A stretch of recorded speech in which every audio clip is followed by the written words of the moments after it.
皆さん、こんにちは。優しい日本語ポッドキャストの時間です。マリアです。皆さんは、図書館は好きですか？本を読む場所、勉強する場所、静かに考え事をする場所。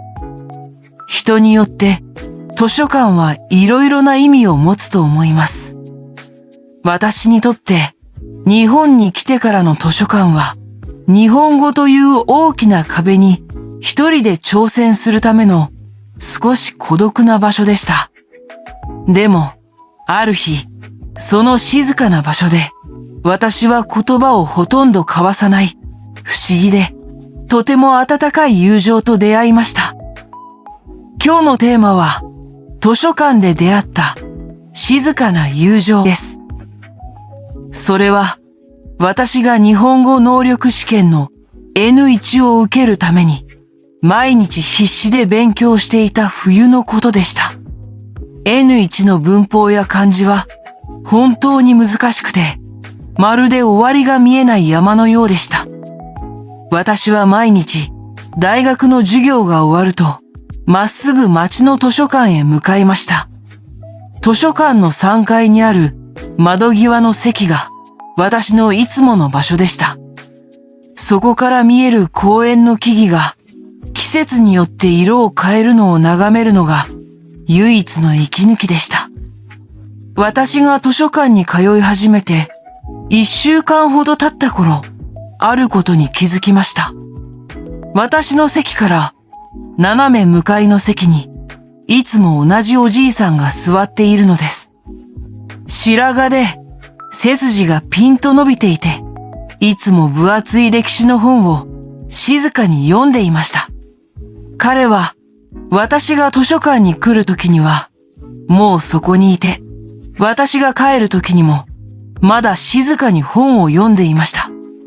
私たちは特に話すことはありませんでした。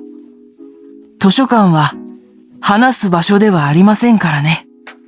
でも毎日同じ時間に同じ場所で顔を合わせるので、自然と目が合えば小さく会釈をするようになりました。それは言葉のないこんにちはとお疲れ様ですという挨拶のようでした。その静かな交流が私の孤独な勉強の時間の中で小さな心の支えになっていました。ああ、今日もあのおじいさんがいる。よし、私も頑張ろうと自然に思えるようになっていました。ある日のことです。その日、私はどうしても覚えられない文法の問題に何時間も悩んでいました。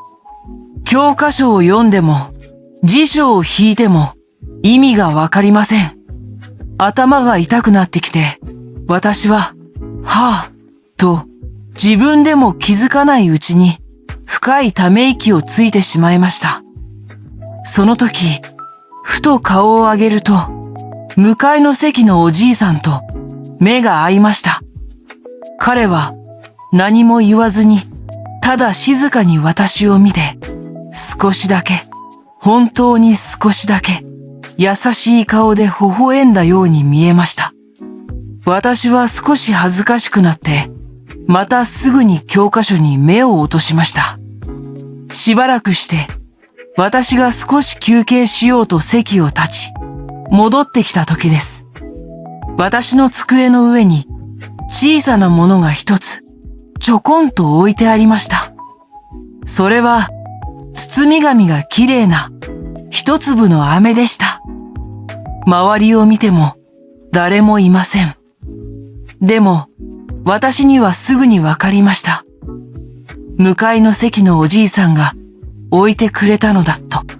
彼は私が苦しんでいるのを見て静かに励ましてくれたのです。私は彼の席の方を見てもう一度深くお辞儀をしました。彼は本を読んだままでしたが、私のお辞儀に気づいてくれたような気がしました。その飴を口に入れると、優しい甘さが口の中に広がって、なんだか涙が出そうになりました。難しい日本語の勉強は一人ぼっちの戦いだと思っていました。でも、あなたの頑張りを見ている人がここにいるよと、その小さな飴が教えてくれた気がしました。その日から私たちの静かな交流は少しだけ変わりました。次の日、私は私の国のお菓子を一つ、彼が席を外している間に彼の机の上にそっと置きました。彼が戻ってきてお菓子に気づくと私の方を見てとても嬉しそうに、そして少し照れたように笑ってくれました。私たちは言葉を交わしません。でも、机の上の小さなお菓子や飴を通してお互いの気持ちを伝え合っていました。ある雨の日には彼から風に気をつけてと書かれた小さなメモが飴と一緒に置いてありました。私がテスト勉強で疲れた顔をしていた次の日には、無理しないでというメモがありました。短い、簡単な日本語のメモでしたが、その一つ一つの言葉が、どんな応援の言葉よりも、私の心に深く届きました。そして、いよいよ試験の前日になりました。私は、緊張と不安で、もう勉強も手につきませんでした。いつものように図書館へ行くと、彼もいつもの席にいました。私が帰る時間になり、荷物をまとめていると、彼が静かに立ち上がって、私のところへ来てくれました。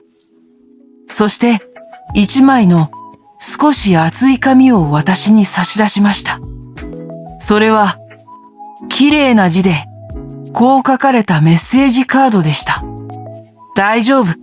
あなたの努力は私が一番よく見ていましたから、自信を持ってその言葉を読んだ瞬間、私はもう涙をこらえることができませんでした。ありがとうございます。ありがとうございます。私は何度も何度も頭を下げながら、やっとそれだけの言葉を言うことができました。彼は私の肩を優しくポンポンと2回叩いて、そして静かに自分の席に戻っていきました。私たちはあの日まで一度もまともに話したことがありませんでした。彼の名前も何をしている人なのかも私は何も知りませんでした。でも、彼の言葉には、私のこれまでの数ヶ月の努力をすべて理解してくれているような大きな温かさがありました。試験の日、私は彼がくれたメッセージカードをお守りのようにポケットに入れて会場へ向かいました。そして不思議なくらい落ち着いた気持ちで試験を受けることができました。試験が終わった次の日、私はお礼を言いたくて、すぐに図書館へ行きました。でも、彼の席は空っぽでした。その次の日も、そのまた次の日も、私は図書館へ通いましたが、彼がその席に座っていることは、もう二度とありませんでした。結局、私は彼に試験の結果を報告することも、きちんとお礼を言うこともできませんでした。彼が誰だったのか、今でもわかりません。でも、あの図書館での静かな日々は、私にとって忘れられない宝物です。友情というものは、必ずしもたくさんの言葉を必要とするわけではないのだと、彼が教えてくれました。ただ、誰かの頑張りを静かに見守り、小さな優しさを交換し合うだけで、こんなにも強く、温かいつながりが生まれることがあるのです。あの静かな友情が、あの時の私を支えてくれたように、今度は私が、どこかで頑張っている誰かを、静かに応援できるような人になりたいと、心から思っています。それでは、今日の優しい日本語ポッドキャストはここまでです。また次回お会いしましょう。さようなら。